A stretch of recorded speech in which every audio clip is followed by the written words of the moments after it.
to meet all stakeholders involved in the elections. So it means that we meet as much people as possible, party agents, candidates, the authorities involved in the organizing the elections, even citizens, and we just ask them how they feel about the election. And our job is to have to cover all the stakeholders as neutrally as possible, and just ask them some questions about it.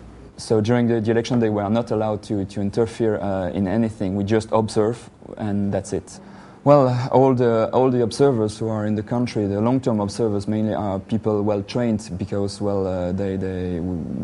have all a lot of experience in election observation. So yes, we had training just to focus on the situation of Lebanon, but most of the people are well trained, in fact.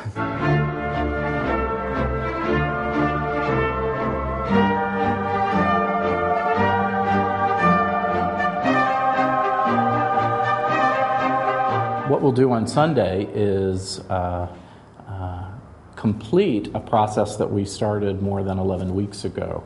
NDI has been operating in Lebanon for many years. We've had an office here since 2001. We're also very well known for international observation. We've observed elections in more than 100 countries. We put long-term observers in every area of Lebanon more than 10 weeks ago to begin to look around the environment and discuss with all of the local actors and stakeholders how they were finding the preparations for the election, the political climate and environment. Probably the most important thing that we add is the same thing that all international observation teams add. We have electoral experts and folks that are focused on the proper conduct of elections. We are all of the organizations participating have signed an international code of conduct for international observation.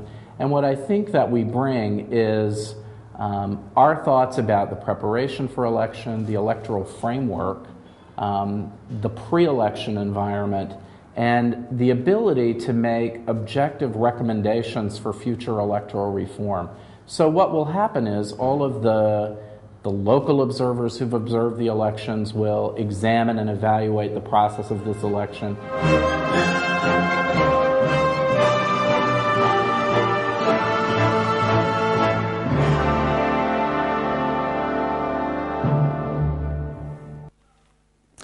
Mon invité pour la deuxième partie est le chef de mission d'observation électorale au Liban de la part de l'Union européenne, M. José Salafranca. Bienvenue, M. Salafranca. Merci. C'est la deuxième fois que vous présidez cette mission au Liban. La première fois, c'était en 2005. Et vous avez commencé cette opération cette année, le 26 avril, avec 9 experts. Et progressivement, le 7 juin, vous allez déployer 100 observateurs venant de 27 pays. Vous êtes tenu à être parmi nous le 7 juin, bien que vous soyez vous-même candidat aux élections de l'Union européenne. Dans des déclarations précédentes, vous étiez plutôt satisfait de la phase préparatoire aux élections. Aujourd'hui, comment évaluez-vous la situation, 3 jours avant l'élection? Bon, je pense que la situation se présente telle qu'on l'avait vu au début, c'est-à-dire en termes généraux, la situation continue à se développer d'une façon raisonnable. Et nous pensons, et nos observateurs aussi, qu'il y a beaucoup de compétition entre les candidats. Les préparatifs de la part de l'administration électorale sont pour l'instant satisfaisants. Tout le matériel est arrivé au bureau électoral. Le training a été bien fait. Il y a des petits problèmes qui concernent précisément la mobilisation du personnel des organisations locales pour l'observation, mais je pense que le ministère de l'Intérieur s'emploie à les résoudre. Et j'ai pris connaissance hier, effectivement, de ces problèmes de la falsification des documents d'identité. Oui. Donc, la mission a été mise au courant par le ministre de l'Intérieur. Oui. Moi, je vais rencontrer demain le ministre de l'Intérieur et on va suivre de très près cette affaire sans tomber dans ces exagérations. Et nous voulons bien sûr nous rassurer qu'effectivement les choses se passent bien. D'accord. En quoi votre méthodologie se distingue des autres émissions existantes au Liban comme les NDI ou Centre Carter ou les autres émissions, de point de vue méthodologique? Oui, l'Union européenne a une très large expertise dans le domaine des élections partout dans le monde. Nous avons fait presque 100 missions d'observation électorale en suivant des critères et des standards internationaux des Nations Unies. Et notre approche est une approche assez complète parce que nous examinons pas seulement la journée électorale, mais nous venons, comme vous venez de le dire, assez à l'avance au pays. Donc nous avons l'opportunité de voir quels sont les préparatifs de l'administration électorale. On entre en contact avec les candidats, on est présent les jours des élections et on fait des suggestions et des recommandations aux autorités nationales en vue d'améliorer le processus électoral.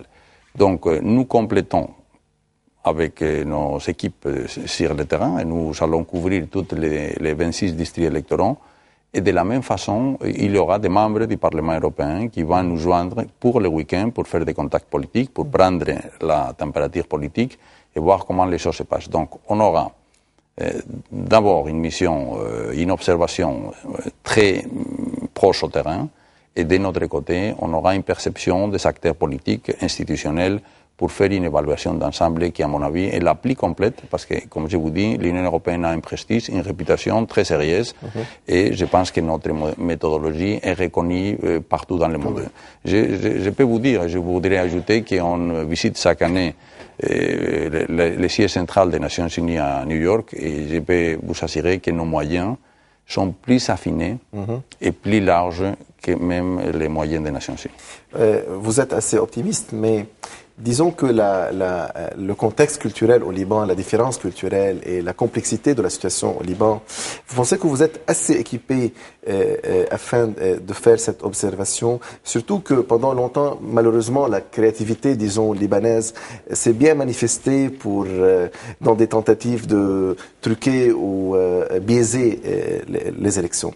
Donc, dans quelle mesure vous êtes bien équipé dans ce sens, vu le contexte ici? Non, je voudrais vous dire que je ne suis pas optimiste, je suis réaliste. Oui. Vous savez qu'en utilisant une terminologie marinière, les pessimistes se plaignent du vent, l'optimiste espère que le vent change et les réalistes ajustent les voiles. Donc, effectivement, le cadre électoral en 2005 était un cadre très insuffisant. Le propre ministre de l'Intérieur a dit très récemment par des interviews que le cadre électoral présent n'est pas non plus complet, mais c'est clair que nous, en tant que mission d'observation de l'Union européenne, nous devons agir dans les cadres existants. Vous savez que l'Union européenne signe un mémorandum avec les pays dans lesquels nous sommes obligés de respecter, c'est tout à fait naturel, les règles du pays et le cadre est comme il est. C'est clair qu'il y a encore des insuffisances, mais notre mission, c'est d'agir dans le cadre légal et proposer des éventuelles améliorations pour que les choses puissent aller mieux dans le futur si les autorités du pays acceptent bien sûr nos recommandations et nos suggestions. Nous ne sommes pas ici pour remplacer la volonté du peuple libanais, mais pour accompagner ce processus et pour prêter notre contribution et notre savoir-faire afin de vous aider. Concernant l'autorité, comment évaluer votre coordination avec le ministère de l'Intérieur? Est-ce que vous avez rencontré, par exemple, des difficultés pour établir le code de conduite ou tous les, disons, les accords d'honneur ou les autres accords? Non, l'évaluation de la coopération que nous sommes en train de maintenir avec le ministère de l'Intérieur est très satisfaisante. Comme je vous ai dit, l'Union européenne signe une sorte de memorandum of understanding avec le ministère de l'Intérieur afin de garantir nos activités sur la base de notre code de conduite, qui est un code de conduite qui est lié aux termes et aux références établis par les Nations Unies. Donc ce sont des standards internationaux.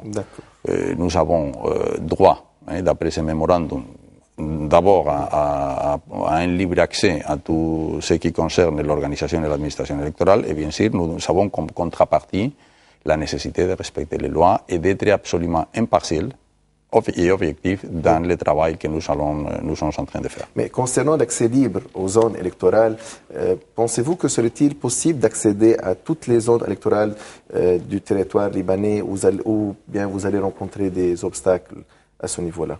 C'est une question qui se pose tout le temps. Je peux vous dire que nous espérons jusqu'à présent, sauf des questions peut-être de manque de coordination, les choses se sont assez bien passées et nous avons les garanties